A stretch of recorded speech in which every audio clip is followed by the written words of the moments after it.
अब आप आंसर कैसे लगाएंगे, आपको उसके लिए माहेश्वर सूत्र याद होने चाहिए, ठीक है ना। तो माहेश्वर सूत्र देखो कुछ मैं यहाँ पर याद करा देती हूँ और बाकी आप टेलीग्राम चैनल पे भी देख सकते हैं, वहाँ मैंने शेयर कर दिया है, ठीक है। तो इनमें से भी अगर हम बात करें तो मैंने बताया आपको अनुनासिका और ये 3 वाले जो है ना, ये ज़रूरी है, लास्ट वाले 3। लकार से क्वेश्चन आया था कि आई थिंक लोट लकार पे आया था कि लोट लकार जो है कहाँ यूज़ करते हैं, ठीक है ना। तो आपको पता होना चाहिए कि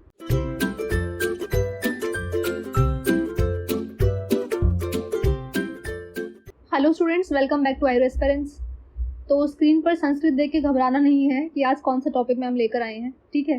टेंशन नहीं लेना, संस्कृत से देखो हर एग्ज़ाम में, हर एंट्रेंस में 1 से 2 क्वेश्चन आ रहे हैं, है ना। अगर आप लास्ट 5 ईयर्स के क्वेश्चन देखेंगे, और एक पेपर था आई थिंक 20 में या फिर 19 में, जहाँ पर 3 क्वेश्चन पूछे गए हैं, ठीक है। तो हमने उन क्वेश्चन को ट्रेस किया है कि कौन कौन से टॉपिक से क्वेश्चन पूछे जा रहे हैं, ठीक है। तो वो हम यहाँ पर डिस्कस करेंगे और टेंशन नहीं लेना कि कैसे क्या हो रहा है, बस क्योंकि लास्ट टाइम चल रहा है इसीलिए बस याद करते चलिए, ठीक है। और संस्कृत लैंग्वेज है तो आपको रूल्स पता होने चाहिए कि कब कौन सा रूल लग रहा है। जैसे कि संधि एग्जाम्पल अगर मैं लूँ तो आपको पता होना चाहिए कि ए और आई मिलकर आई ही बनेगा, ठीक है ना, यानी कि कैपिटल ही बनेगा। जैसे कि स्मॉल प्लस कैपिटल ए अगर मैं मिलाऊंगी तो कैपिटल ए ही बनेगा, जिसको संस्कृत में कैसे याद कर सकते हो आप कि ए प्लस आई आई ही बनेगा, ठीक है ना। तो ये कुछ हम जो इम्पोर्टेंट वाली चीज़ें हैं वो हम देखेंगे, ठीक है ना। तो स्टार्ट करते हैं। अगर वीडियो पसंद आती है you can appreciate our channel. तो सबसे पहले हम देखेंगे माहेश्वर सूत्र, ठीक है। इस पे क्वेश्चन आ चुका है ऑलरेडी। तो माहेश्वर सूत्र को जो है शिव सूत्र भी कहते हैं, प्रत्याहार भी कहते हैं, ठीक है। माहेश्वर सूत्र टोटल कितने होते हैं? 14 होते हैं। इतना आपको पता होना चाहिए कि टोटल संख्या कितनी है? 14 है। इनमें से भी अगर हम बात करें माहेश्वर सूत्र में जो टोटल स्वर हैं वो कितने होते हैं? स्वर जो है टोटल 9 होते हैं और जो व्यंजन है वो होते हैं 33, ठीक है। ये बेसिक है, ठीक है बच्चों। तो इतना तो आपको नॉलेज होना चाहिए कि स्वर जो है 9 होते हैं, व्यंजन जो है 33 होते हैं। अब क्वेश्चन माहेश्वर सूत्र से कैसे पूछा गया है तो वो प्रत्याहार पर पूछा जाता है, ठीक है। कैसे क्वेश्चन रख के पूछ लेंगे कि मान लीजिए आपको ऑप्शन में रख के देंगे अ, ए, ह और औ, ठीक है। आपको ये रख के पूछ लेंगे कि अच्छ प्रत्याहार में इनमें से कौन सा नहीं है, ठीक है। सो आंसर क्या है इसमें? ह, ठीक है। ह नहीं आता, बाकी सारे इसमें अच्छ प्रत्याहार में आते हैं। तो अब आप आंसर कैसे लगाएंगे, आपको उसके लिए माहेश्वर सूत्र याद होने चाहिए, ठीक है ना। तो माहेश्वर सूत्र देखो कुछ मैं यहाँ पर याद करा देती हूँ और बाकी आप टेलीग्राम चैनल पे भी देख सकते हैं, वहाँ मैंने शेयर कर दिया है, ठीक है। तो देखो फर्स्ट आता है हमारा आ, ई, उ, अणा, ठीक है। तो ऐसे रख के पूछ लेगा अण प्रत्याहार में क्या है, ठीक है ना। नेक्स्ट देखो री, लरी, क, ठीक है। लास्ट में हलंत लगेगा, इतना पता होना चाहिए। नेक्स्ट देखो ए, औ, अंग। नेक्स्ट देखो आई, औ, च, ठीक है। तो ये हो गया हमारा अच्छ प्रत्याहार, जो अ से स्टार्ट हो रहा है, च पे कंप्लीट हो रहा है, तो ये हो गया अच्छ प्रत्याहार। तो ऐसे ही रख के पूछेंगे क्वेश्चन में, ठीक है। तो आपको टेलीग्राम चैनल पे जाके एक बार उसको रीड कर लेना। हमारे टाइम पे हमने उसको एक ट्यून सॉन्ग बना के याद किया था, ठीक है। अभी उसकी टाइम कम है तो आप उसको 5-6 बार बस रीड कर लो, ठीक है, और क्वेश्चन निकल जाएगा आपका, टेंशन नहीं लेना। नेक्स्ट देखो वर्ण स्थान। तो यहाँ से भी क्वेश्चन पूछा जाता है। क्वेश्चन रख के पूछ लेंगे कि मान लीजिए जो का है, क्वेश्चन ऐसे रख के पूछ लेंगे कि जो का है वो आप जो वर्ण स्थान है उसका क्या है, तालु है, मूर्धनी है, कंठ्य है ना, ओष्ठ है, अनुनासिका है। तो ऐसे रख के पूछ सकते हैं, ठीक है। तो देख लेते हैं कौन कौन से होते हैं। पहले तो देखो पहला आता है कंठ्य। तो कंठ्य वाले वर्ण जो वर्ण है वो कौन कौन से होते हैं?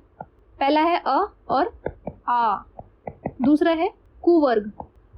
अब कुवर्ण कौन कौन से होते हैं? क, ख, ग, घ, ण, ठीक है ना। ये जो 5 बोले जाते हैं ना वो हो गए कुवर्ण प्लस ह विसर्ग। तो ये होते हैं हमारे कंठ्य। नेक्स्ट देखो तालु। तालु से बोलने वाले कौन कौन से वर्ण होते हैं? तो ई, बड़ा ई, दूसरा चू वर्ण। चू वर्ण में कौन से 5 आ जाएंगे? च, छ, ज, झ, न्य, ठीक है, प्लस यश, यश, ठीक है। तो आप इसको शॉर्ट फॉर्म में भी याद कर सकते हो, जैसे कि कंठे को याद कर लो कैसे, अकुह, अकुह, है ना। कंठे को ऐसे याद रख लो। तालु कैसे याद रखोगे? ईचु यश, ईचु यश, इजी है, ठीक है। नेक्स्ट देखो मूर्धनी। कौन कौन से वर्ण हैं जो आप मूर्धा की हेल्प से लेते हैं? तो देखो एक तो आपका री हो गया, ऋषि वाला, दूसरा टू वर्ण, और नेक्स्ट हो गया रा और षटकोण रश, ठीक है। अब टा में टू वर्ण में कौन कौन से 5 आ जाएंगे? ट, ठ, ड, ढ, ण, है ना। तो ये 5, 6, 7, 8 ऐसे करके 8 हो गए यहाँ पर। इसको शॉर्ट फॉर्म में कैसे याद रख लोगे आप? ऋतुरश, सॉरी री टू रश, ठीक है। तो ऐसे याद रख लो, मूर्धा, मूर्धा मतलब हो गया आपका हेड पार्ट, है ना। तो हमारा जो ब्रेन होता है उसमें आप कितनी सारी इन्फॉर्मेशन सेव करके रखते हैं ना, तो वहां पर हमेशा कैसा रूट रहता है, हमेशा रश रहता है वहां पे इन्फॉर्मेशन का। तो रूट और रश ऐसे याद रख लो, रूट रश, इजी है। ओके, नेक्स्ट देखो दंत। दंत से कौन कौन से आप वर्ण बोलते हैं? एक तो हो गया लरा, दूसरा तू वर्ण। अब तू में कौन कौन से आ जाएंगे? त थ द ध न, इजी है। नेक्स्ट देखो ल और स। आगे चलते हैं ओष्ठ। ओष्ठ में कौन कौन से यूज करते हो आप? उ, बड़ा उ। नेक्स्ट पू वर्ण, प फ ब भ म, ठीक है। तो ये हो गया ओष्ठ से बोलने वाले, इंपॉर्टेंट, ये जरूरी है। आगे देखो अनुनासिका। अच्छा एक और चीज, ओष्ठ को याद करने के लिए आप ओप्पो यूज कर लो, मोबाइल है ना वो ओप्पो वाला, तो उससे आपको याद हो जाएगा, ठीक है। नेक्स्ट देखो अनुनासिका। अनुनासिका का नाम सुन के सबको हिमेश रेशमिया की याद आ गई होगी, नहीं है ना, वो जो सुरूर वाला उनका गाना बहुत फेमस हुआ था। एनीवेज, तो अनुनासिका कंठादि में यूज क्या होता है? निया, म, अंग, अड़ा, ना। टेंशन नहीं लेना, मैं उस पर टेलीग्राम पे शेयर कर दूंगी जो PDF होगी, ठीक है। तो यहाँ पर आप बस एक बार देखते चलिए। आगे जो हम 3 पढ़ेंगे वो बहुत ज़रूरी, उनको ध्यान से देखना। पहला आता है कंठ तालु। कंठ और तालु, इन दोनों को यूज़ करके हम कौन कौन से वर्ण बोलते हैं? ए और आई, ए और आई, ठीक है। नेक्स्ट देखो कंठ और ओष्ठ, इनको यूज़ करके हम क्या बोलते हैं? ओ और औ, ठीक है। लास्ट है दंत और ओष्ठ, वेरी वेरी इंपॉर्टेंट।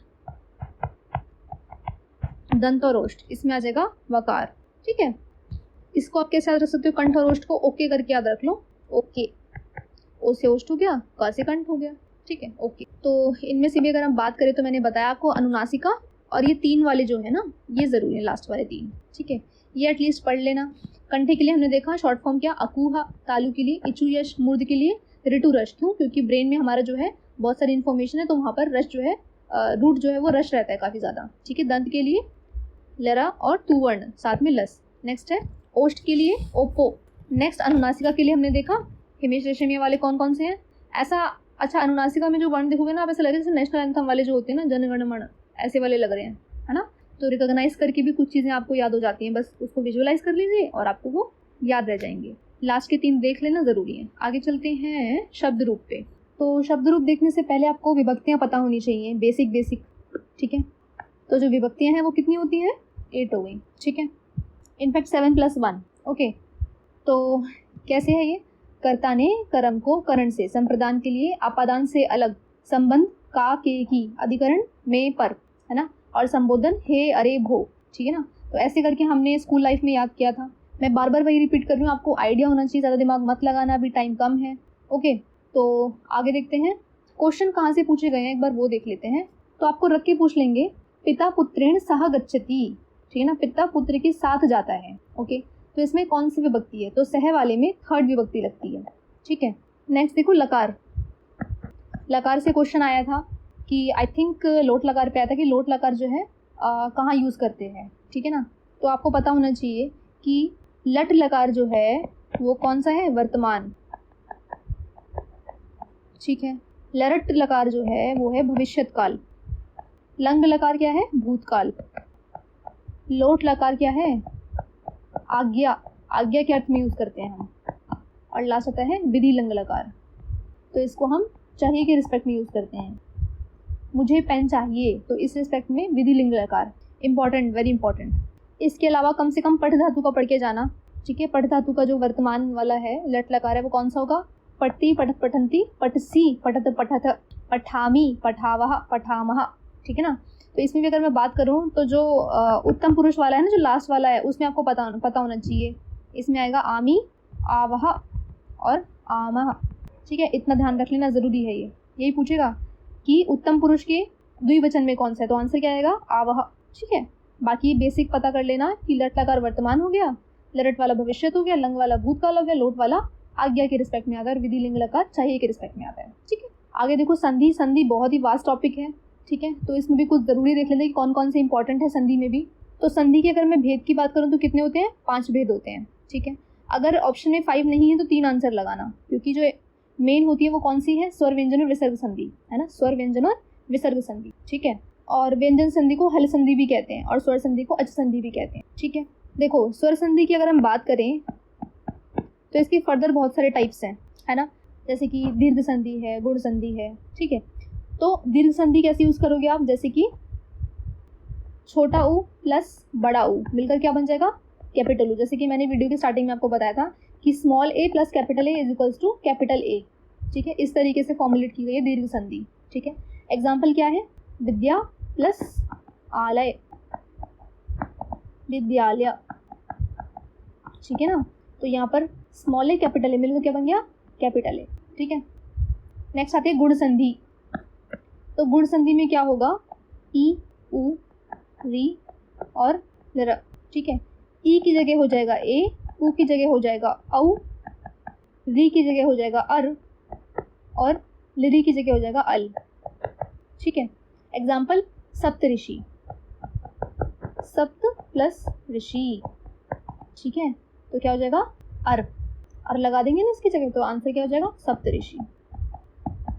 ठीक है, तभी हटा दो। तो थोड़ा थोड़ा बेसिक आइडिया लेते चलिए। नेक्स्ट वृद्धि संधि। तो वृद्धि में भी क्या हो जाएगा, ए की जगह आई हो जाएगा, ओ की जगह औ हो जाएगा। ठीक है ना, तो हो जाएगी वृद्धि संधि। एग्जाम्पल तथा प्लस एव, क्या हो जाएगा, तथैव, है ना, ए की जगह कैपिटल ए हो गया। यण संधि, यण संधि में क्या है, जो इक वाले हैं जो वर्ण उनकी जगह यण लगा दो, तो ई की जगह य, उ की जगह व, री की जगह र और लेरी की जगह ल। ठीक है, यण संधि में ऐसी ही आपको अयादि संधि के बारे में पता होना चाहिए, जैसे कि भऊ प्लस अकहा, भावक। तो अगर हम अभी संधि डिस्कस करने बैठ गए तो एक वीडियो कम पड़ जाएगी, है ना, तो इसको यहीं पर ही देखते हैं, स्टॉप करते हैं। तो बस आप इसको एक बेसिक आइडिया ले लीजिए। ठीक है, कि कहाँ कैसे संधियाँ होती हैं, कौन कौन से रूल होते हैं, एक बार पढ़ लेना। अनुस्वार संधि, जैसे कि व्यंजन संधि में अनुस्वार संधि जो है वो इम्पोर्टेंट है ना। विसर्ग संधि आपको पता होनी चाहिए। हरि प्लस शेतई, हरि शेते जो होता है ना, तो वो ध्यान रख लेना। अब हम देखेंगे समास कितने टाइप के होते हैं, तो पांच टाइप के समास होते हैं। पहला है केवल समास, दूसरा है अव्ययी भाव, थर्ड है तत्पुरुष, नेक्स्ट है बहुव्रीहि और लास्ट आता है द्वंद्व समास। ठीक है ना, इसमें से भी अगर इंपॉर्टेंट बात करूँ तो ये जो लास्ट के तीन है ना, तत्पुरुष, बहुव्रीहि और द्वंद्व, ये इंपॉर्टेंट है। ठीक है, तत्पुरुष के भी दो भेद हैं, कौन कौन से, कर्मधारय और द्विगु। देखो अव्ययी भाव समास का जो रूल है वो क्या है, बेसिक देख लेते हैं एक बार। ठीक है, अव्ययी भाव समास में जो पहला पद होगा वो होता है उपसर्ग। ठीक है, जैसे कि स हरि, तो स प्लस हरि। ठीक है ना, तो इसमें जो पहला वर्ड है या पहला पद है वो क्या है, प्रत्यय है। ठीक है, इतना आपको आइडिया होना चाहिए, पहचान लोगे। ओके, नेक्स्ट आता है तत्पुरुष। तत्पुरुष में क्या होता है, जो उत्तर पद है ना वो प्रधान होता है। ठीक है, तो हमने इसमें पढ़ा कर्मधारय और द्विगु, ऐसे करके दो पार्ट्स थे, है ना। तीसरा आता है बहुव्रीहि। ठीक है, तो बहुव्रीहि समास में क्या होता है, अन्य पद प्रधान होता है। एग्जाम्पल बहुत ही फेमस है पीताम्बर, इस पे क्वेश्चन आ चुका है। पीताम्बर, पीला है जिसका अंबर, अर्थात कृष्ण भगवान। ठीक है ना, तो जिसके बारे में वर्णन आ रहा है उसका समावेश इस पद में है ही नहीं। भाई कृष्ण भगवान की बात हो रही है, लेकिन क्वालिटी क्या है, पीला है जिसका अंबर, जिसका यानी कि थर्ड पार्टी की बात हो रही है। ठीक है ना, तो अन्य पद प्रधान है, तो क्या हो गया, बहुव्रीहि समास। ओके, द्वंद्व में आपको पता ही है क्या लगता है। ठीक है, so this was all about. तो जिनको भी कोई डाउट हो कमेंट सेक्शन में पूछ सकते हैं। बाकी हमने कोशिश की है मैक्सिमम पार्ट कवर हो जाए जहाँ से क्वेश्चंस पूछे जाते हैं। ठीक है, थैंक्स फॉर वॉचिंग। अगर वीडियो पसंद आती है you can appreciate our channel and please share among your friends. Thank you for watching. Take care and best wishes for your AIPGT entrance exam. All the best.